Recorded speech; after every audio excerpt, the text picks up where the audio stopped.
अभी थोड़ी थोड़ी चीज़ें एक म्यूज़िक लेवल पे आस्क की बहुत सारे ऐसे टर्मिनोलॉजी है ना जो लोगों को बाहर नहीं पता है।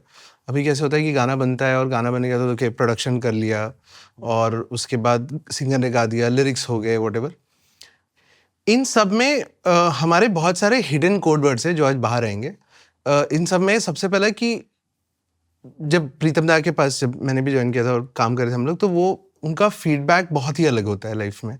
मतलब वो कभी टेक्निकली नहीं बताते कि ये यहाँ पे ये कॉर्ड चेंज करो, या मिक्सिंग हुआ है तो यहाँ पे लोज ज़्यादा हो गए या जो हो गए। This is purely music based. तो दादा का जैसे फीडबैक होता है कि मिक्स के बाद कि गाना रोमांटिक नहीं लग रहा, right? That is one feedback. वैसा करके एक जो पर्टिकुलर चीज़ है जो मैंने भी बहुत ज़्यादा पिक कर लिया है कि गाने का स्क्रीन प्ले सही नहीं है। ये इस पे throw some light on what is गाने का स्क्रीन प्ले क्या होता है? एक्चुअली ये इंडस्ट्री में बहुत सारे ऐसा कोड रहता है, वो कोड क्रैक करने के लिए भी मुझे भी बहुत टाइम लग गया, क्योंकि वो लोग टेक्निकल लैंग्वेज पे बात नहीं करते, ज़्यादातर कुछ एनालॉजिकल कुछ ये अदर वर्ड्स यूज़ करके हम लोगों को समझाने का कोशिश करते हैं। तो नॉट ओनली प्रीतम, बहुत सारे म्यूजिक डायरेक्टर के साथ भी ऐसा इंसिडेंट्स है बहुत सारे। तो प्रीतम का अब जो पूछ रहे हो स्क्रीन प्ले एक्चुअली मुझे भी बहुत टाइम लगा कि गाने का स्क्रीन प्ले एक्चुअली क्या समझाना चाहते हैं वो। बेसिकली मुझे मालूम पड़ा कि गाने का एक ग्राफ होता है, गाने का बीच में भी एक ड्रामा चलता है। तो वो ड्रामा में कहाँ पे आपको हाई चाहिए, कहाँ पे थोड़ा सा सेटलनेस चाहिए, कहाँ पे थोड़ा पीक चाहिए, कहाँ पे क्रिसेंडो चाहिए, वो जो गाने का जो एक ड्रामा का जो ग्राफ होता है ना, वही बोलने का शायद वो कोशिश करता है। वो बहुत दिन बाद मुझे पता लगा कि वही समझाने का कोशिश कर रहा है। बट इसको प्रैक्टिकली कैसे करते हो? ये स्क्रीन पे तो समझ में आ गया कि गाना भी एक कहानी है, तो जैसे कहानी का स्क्रीन पे लिखा जाता है, आप लोग गाने का भी screen play, ups down, emotion, climax सब करते हैं, बट प्रैक्टिकली कैसे होता है? प्रैक्टिकली मैं बताता हूँ। बस क्या है ना, बेसिकली लोगों का माइंड में जब गाना सुनते हैं ना, माइंड में वो लोग भी एक सिंक में जाते हैं। कभी कभी ऐसा मोमेंट आता है जहाँ पे उन लोगों को बोर हो जाता है, गाना स्किप करने का मन करता है। वो एक वाइटल पॉइंट होता है एक गाने के लिए कि स्किप में गाना सुन रहे हैं, नहीं चलो स्किप, नेक्स्ट सॉन्ग, ऐसा।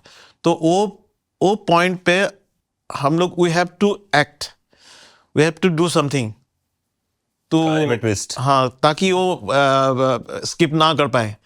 तो उस जगह पे हम लोग को सोचना पड़ता है यहाँ पे क्या ऐसा कुछ करो, क्या एक बेसिकली नाटक ड्रामा कुछ कर रहे हैं हम लोग, जिसके लिए वो स्किप बटन दबाने के लिए भी रुक जाए, ठीक है और 2 बार सुन लेते हैं।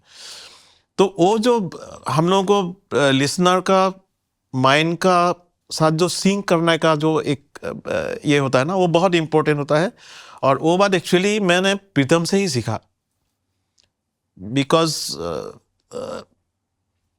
प्रीतम को सेटिस्फाई करना ना one of the I mean hardest work. मतलब उसको बहुत उसको वो अगर प्रीतम अगर हैप्पी हो गया ना, तो एकदम आप ब्लाइंडली कर से दिस हिट सॉन्ग, क्योंकि उसका माइंड जो है ना पब्लिक का साथ बहुत ज़्यादा सिंक है।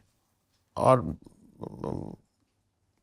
ये जो जेनियस गाय, मतलब उसको खाली ये लेवल पे नहीं बोल रहा हूँ, एक तो उसका जो टेस्ट है पब्लिक का साथ बहुत ज़्यादा सिंक होता है, वो हम लोगों के लिए बहुत एक हेल्पफुल ये है। और बहुत सारे चीज़ें भी मतलब ऐसा इम्पोर्टेंट है जो जैसे इंस्ट्रूमेंटेशन का हो, कुछ आइडियाज़ उनका इवन प्रोडक्शन के आइडियाज़, वो सब भी प्रीतम बेसिकली मेरे से तो बहुत छोटा है, बट आई थिंक लाइफ में बहुत सारे important lessons I have learn from Pritam. Not ऐसे बुक लेके नहीं, बट उसको एनालाइज करके, उसको स्टडी करते, डिकोड करते करते। Because at the end of the day गाना इमोशन होता है, लेकिन और वो इमोशन करेक्टली वहीं से वो आता है कि मिक्स रोमांटिक नहीं लग रहा है, डांस उल्टा आ रहा है पहले मैं ऐसा डांस कर सकता था लेकिन अभी गाने में ऐसा डांस। और ये सारी चीज़ें ऐसी है कि जो बाहर लोगों को नहीं पता चलती, इवन म्यूजिशियंस, बिकॉज अभी के टाइम में काफ़ी सारे लोग, which I am sure you agree to, they become very technical, बहुत टेक्निकल, कि 80 हर्ट्ज पे हम ये डिप करते हैं, तो 150 पे ये करते हैं, किक और बेस का झगड़ा ख़त्म करने के लिए करते हैं। But logically does it make sense Musically? वो सेंस बनता है क्या इतना ज़्यादा फॉलो करना? सी मैं तो म्यूजिक का ग्रामर के मामले में बहुत ही नास्तिक आदमी हूँ। मतलब मैं ग्रामर बहुत सारा आता भी नहीं है और मैं बिलीव भी नहीं करता, क्योंकि मैं सोचता हूँ कि ग्रामर इज क्रिएटेड लेटर। पहले जो क्रिएशन है ना, वो दिल से जो निकलता है वही क्रिएशन है, वही आर्ट है।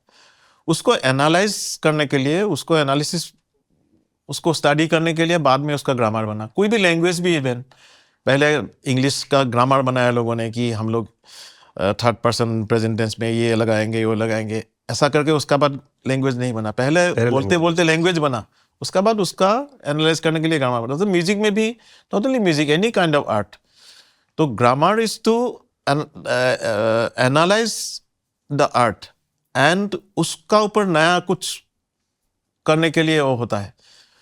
तो मैं तो बहुत सारे बेस गिटार में डिले दिया हूँ, मतलब मुझे तो फांसी हो जाना चाहिए एक्चुअली। बेस गिटार किक पे रिवर्ब दिया हूँ, बेस गिटार में डिले लगाया हूँ, मतलब जो मन में आया है वही कर रहा हूँ। जो अच्छा नहीं लग रहा है उसको डिलीट मार देता हूँ। जो अच्छा लगता है, कुछ भी मीनिंगफुल निकल रहा है, कोई भी इमोशनल वो कैरी कर रहा है, वो मुझे लग रहा है ग्रामर से ऊपर है, वही